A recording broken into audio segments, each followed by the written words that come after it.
Hola querido, ya dijimos que el enemigo trata de destruir la familia porque destruyéndola pues destruye también a la sociedad y a los individuos. Por lo tanto, un hogar unido es sin duda ninguna la clave de una iglesia y de una sociedad sana y feliz. Naturalmente, la unidad de la familia empieza con la unidad de los esposos y después pasa para la unidad entre padres, hijos y los otros miembros de la familia.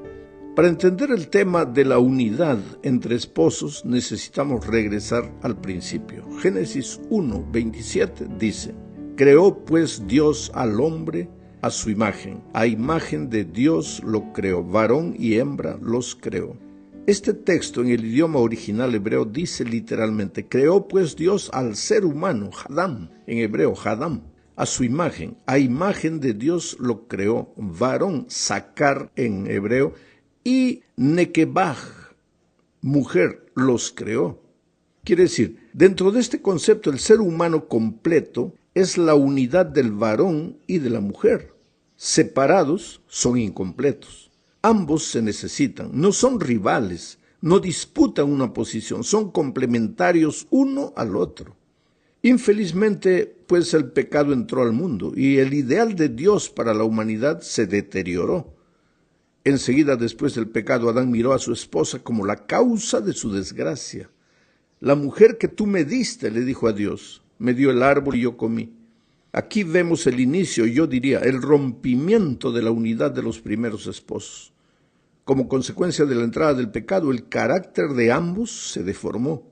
Habían sido creados a imagen de Dios. Ahora, con el carácter deformado, eran una caricatura del carácter de Dios. Aun cuando el ser humano sea consciente de su triste realidad y trate por todos los medios de cambiar su carácter, no podrá. El problema de la desunión, de las luchas, de los conflictos, es el carácter. Y el cambio, la transformación del carácter no es una obra humana, es una obra divina. Después de la entrada del pecado, surgió un elemento desconocido llamado machismo, dominador, controlador, que se encargó de aumentar la brecha entre hombre y mujer. Ese abismo se fue haciendo cada vez más profundo hasta que Jesús vino a este mundo y murió en la cruz no solo por el varón, sino por el ser humano completo, compuesto por el varón y la mujer. Pablo, escribiendo a los Gálatas en el capítulo 3, versículos 27 y 28, dice: porque todos los que habéis sido bautizados en Cristo, de Cristo estáis revestidos. Ya no hay judío ni griego, no hay esclavo ni libre, no hay varón ni mujer, porque todos vosotros sois uno en Cristo. ¿Entiendes lo que Pablo está queriendo decir? El pecado hizo que uno pensase que es alemán, el otro italiano, el otro japonés, el otro brasileño, el otro argentino, el otro mexicano, americano, etcétera, etcétera. El pecado hizo que uno fuera esclavo y el otro el dueño, el patrón. El pecado colocó como si fueran dos rivales al hombre y a la mujer. Hizo que uno se sintiese más valioso que el otro. Y eso es todo fruto del pecado. Ahora, de acuerdo con este versículo de Pablo que acabo de leer, el pecado nos desunió, pero Cristo nos volvió a unir. Cristo vino a restaurar lo que el pecado había deformado. En el principio, varón y hembra eran un solo ser humano. Nadie valía más que el otro. No eran iguales en estructura. Eran diferentes, claro que sí, pero la diferencia no era para desunirlos, sino al contrario, para unirlos, porque uno dependería del otro. Es una pena que a veces el cristianismo no entra al fondo del ser humano, sino que se queda en la periferia. Especialmente se queda en la cabeza, en la teoría, en la doctrina y nada más. Inclusive personas religiosas no logran a veces entender lo que Jesús hizo en la cruz del Calvario. Una cosa es religiosidad y otra muy diferente es cristianismo. La religiosidad tiene que ver más con lo que tú piensas, con tu manera de pensar.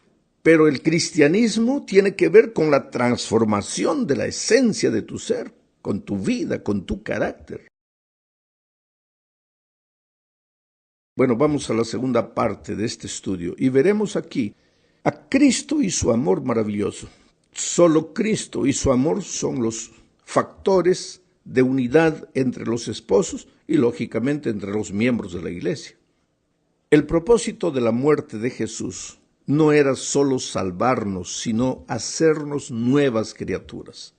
En el momento de la conversión nos volvemos nuevas criaturas, pero a lo largo de la vida cristiana vamos aprendiendo a vivir un nuevo estilo de vida. Ahora, para que esto sea una realidad en tu experiencia, no es suficiente que creas que Jesús murió por ti. Tu creer tiene que ser un creer práctico, tiene que salir de la simple teoría, porque Santiago afirma que hasta los demonios creen y tiemblan, y sin embargo no son nuevas criaturas. Es en este punto que entra el bautismo, porque al bautizarte demuestras pública y prácticamente que aceptas la muerte y la resurrección de Cristo, como si fueran tuyas. Al bautizarte te unes a Cristo en la nueva humanidad instituida por Él. Eres hecho nueva criatura. Te unes también a los otros cristianos en el misterio de la iglesia, simbolizada por el cuerpo de Cristo. La cabeza es el mismo, Cristo. Vuelvo a leer lo que Pablo dice escribiendo a los Gálatas. Porque todos los que habéis sido bautizados en Cristo Jesús, de Cristo estáis revestidos. ¿Te acuerdas que ya leí ese texto en la primera parte? Ya no hay judío ni griego, no hay esclavo ni libre, no hay varón ni mujer, porque todos vosotros sois uno en Cristo Jesús. ¿Qué significa la expresión en Cristo? Leamos 2 a los Corintios capítulo 5 versículo 19, que Dios estaba en Cristo reconciliando consigo al mundo, no tomándoles en cuenta a los hombres sus pecados. Ahora, en este texto Pablo usa la expresión en Cristo para referirse a Jesús como el único instrumento de reconciliación con Dios y con Él. En Jesús se centró el acto de la redención, y la redención significa unidad, nueva creación. El hombre peleador, el hombre discutidor, el hombre creador de conflictos desaparece, muere. Y renace el hombre transformado, el hombre que mira a su hermano como alguien a quien debe amar y de quien necesita, para ambos juntos construirse y edificarse. La frase en Cristo también es usada para referirse al hecho de que todo lo que el cristiano hace, lo hace relacionado con Cristo. O sea, ser cristiano es vivir la más linda experiencia de amor en Jesús. Finalmente, Pablo usa la expresión en Cristo también para referirse a la manera como el cristiano debe vivir. Cuando estaba en el pecado, el ser humano vivía centralizado en él mismo, era egoísta. Pero después de su nuevo nacimiento, su experiencia tiene que estar centralizada en Cristo. Y si Cristo es amor, lógicamente que los cristianos son agentes del amor y van a tratar con amor, van a inspirar amor, van a comunicar el amor, comenzando por la esposa, por los hijos, por la familia que está más próxima de él y también por los vecinos, por la gente que vive en el barrio, por la iglesia. Entonces, en Cristo, una familia será una iglesia de amor y en Cristo, una iglesia será una iglesia de amor. Vamos a la tercera parte.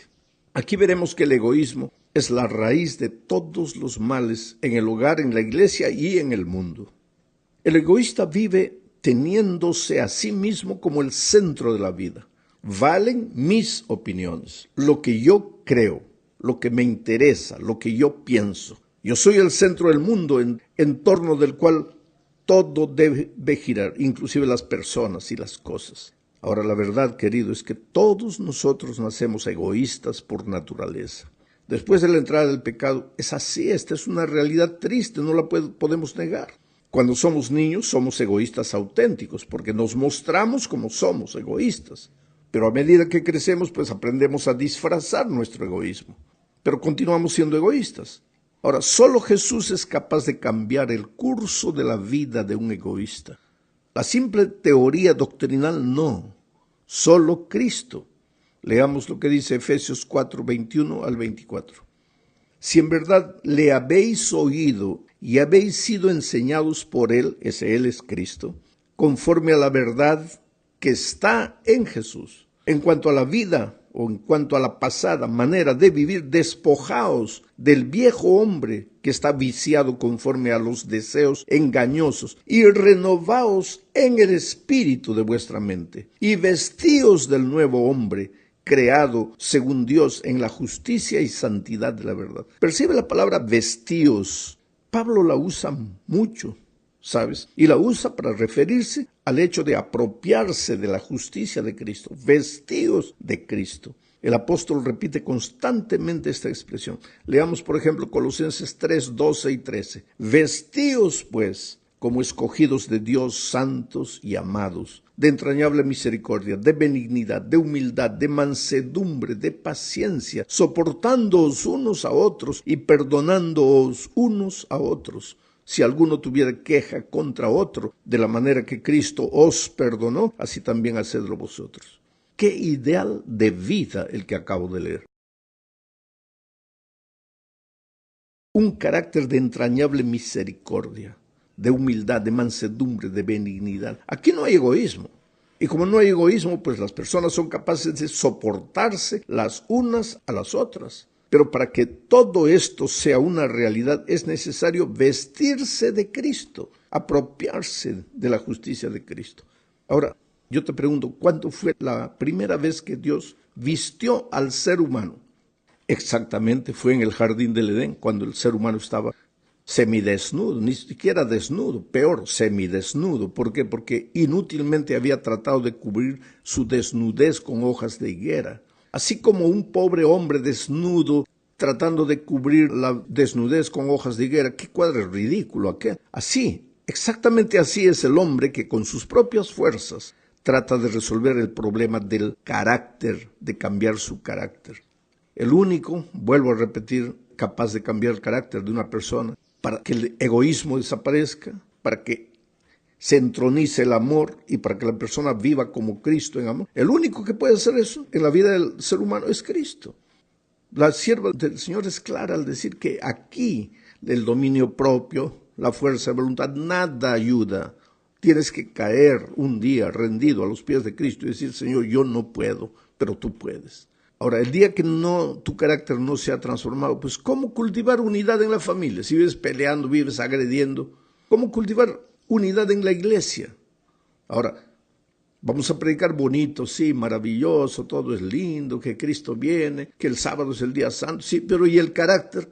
¿Cuándo cambió el carácter? Eso es lo que importa. ¿Cuándo cambió el carácter? Todo lo demás es consecuencia natural de una vida que ha sido transformada por Cristo.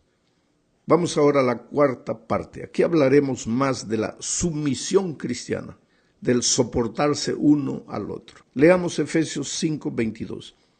Las casadas estén sujetas a sus propios maridos como al Señor. Ahora mira, querido, muchos hombres toman este texto para decir que la mujer debe estar sometida al esposo. Pero para entender correctamente lo que Pablo enseña, necesitamos leer también el versículo 21 y el 23. El 21 dice, someteos unos a otros en el temor de Dios. Enseguida viene el 22 que ya leímos, las casadas estén sujetas a sus propios maridos como al Señor. En español encontramos en el versículo 21 el verbo someterse. Someteos unos a otros en el temor del Señor. Dice que debemos someternos los unos a los otros. Y en el 22 encontramos el verbo sujetarse. Dice que las mujeres deben estar sujetas a sus esposos. Ahora, esto es en español, pero en griego, el idioma original en que la Biblia se escribió, o el Nuevo Testamento, hay un solo verbo, que es el verbo hipotasemenoi, que significa dedicarse al servicio del otro. Tanto el esposo cuanto la esposa deben dedicarse al servicio del otro, como se dedican al Señor. Pablo completa su pensamiento en otros textos de sus escritos. Por ejemplo, volvamos a leer Colosenses 3:13. Que ya leímos anteriormente, soportándoos unos a otros y perdonándoos unos a otros. Si alguno tuviere queja contra otro, de la manera que Cristo os perdonó, así también hacedlo vosotros. Aquí el verbo soportando en griego es anochemenoi, que es una variación de hipotasemenoi, que significa dedicarse al servicio del otro. Y en Romanos 15:1 Pablo dice, así que los que somos fuertes debemos soportar las flaquezas de los débiles y no agradarnos a nosotros mismos. Aquí, en este soportarse de Romanos 15:1, el verbo en griego es bastasein, que significa asumir la responsabilidad de cargar a otro, de ayudar a otro. En resumen, el someterse de la esposa cristiana no significa submisión a la voluntad del esposo, sino más bien el ser protegida y cuidada por el esposo, así como la iglesia es cuidada y protegida por Cristo. Eso es lo que dice el versículo 23 de Efesios 5. Así que como la iglesia está sujeta a Cristo, así también las casadas lo estén a sus maridos en todo. Maridos, amad a vuestras mujeres, así como Cristo amó a la iglesia y se entregó a sí mismo por ella. Ahora, para que tú entiendas en su plenitud todo esto que acabo de decir, que es un poco de teoría, pues tienes que vivir la realidad. Si no vives la realidad, si no dejas que Cristo te vista por completo, que mate el egoísmo en tu corazón, que genere el amor, que inspire el amor en ti, pues nada vas a entender, o entonces todo se va a quedar simplemente en el terreno maravilloso de la teoría y no va a aterrizar en la práctica. En la última parte de este estudio comentaremos el valor del compromiso en la familia. Se requiere compromiso, ¿sabes? No solo entre esposo y esposa, sino también entre padres e hijos y entre los otros miembros de la familia. Naturalmente, el compromiso no es un asunto de solamente firmar un papel, sino que es un acto de amor. Ahora, esto no significa que el papel no tenga importancia, y diría que puedes tener un papel firmado y no tener compromiso. Pero es imposible tener un compromiso y no firmar un papel. Digo esto porque de repente surge la moda de decir que no se necesita firmar un papel para tener un compromiso. Y el argumento es usado para convivir con alguien en libertad para separarse en cualquier momento. Cuando el amor acaba, de acuerdo a lo que el ser humano dice. Solo que ese amor acaba, entre comillas, es en realidad cuando la pasión acabe. Porque el amor, dice Juan, no tiene fin. El amor es un principio, no es un mero sentimiento. La pasión sí es puro sentimiento. Y Jeremías 17:9 dice, engañoso es el corazón y perverso, ¿quién lo conocerá? Así que si queremos tener hogares que duren siempre, y si deseamos que los miembros de ese hogar vivan en compromiso permanente, pues es necesario formar ese hogar sobre la base del principio del amor y no sobre el sentimiento de la pasión.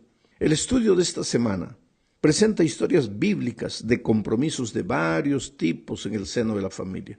Compromisos entre padres e hijos, entre hermanos, entre otros miembros de la familia y entre esposo y esposa. Ahora, en este tipo de seminarios que se da sobre hogar y familia, en este tipo de estudios como el de esta semana, podemos hablar mucho sobre el deber. Hay que amar, hay que ser bueno, no hay que ser egoísta, hay que ser comprensivo. Todo es maravilloso y todo es teórico. Pero esto solo tiene solución cuando tú vas y te arrodillas delante de Jesús y le dices, Señor, yo quiero ser una nueva criatura. Yo no quiero ser como soy. No trates de explicar, no trates de discutir, no trates de argumentar. Simplemente entrégate, ríndete. Deja que Jesús haga por ti lo que tú no puedes hacer. Y ese cambiar el carácter, ese matar el toro bravo que duerme dentro de todos nosotros, tampoco es una obra instantánea, es una obra lenta, silenciosa, pero constante y real. Y un ejemplo de eso, Juan, que cuando llegó a Cristo, le decían el hijo del trueno. Imagínate cómo era su carácter. Pero cuando lo encontramos anciano en la isla de Patmos, ahora le dicen el discípulo del amor. El toro bravo, el hijo del trueno, dejó de ser lo que era para transformarse en un discípulo del amor. Qué linda realidad del Evangelio, y ojalá que esa realidad sea mía y tuya. Que Dios te bendiga.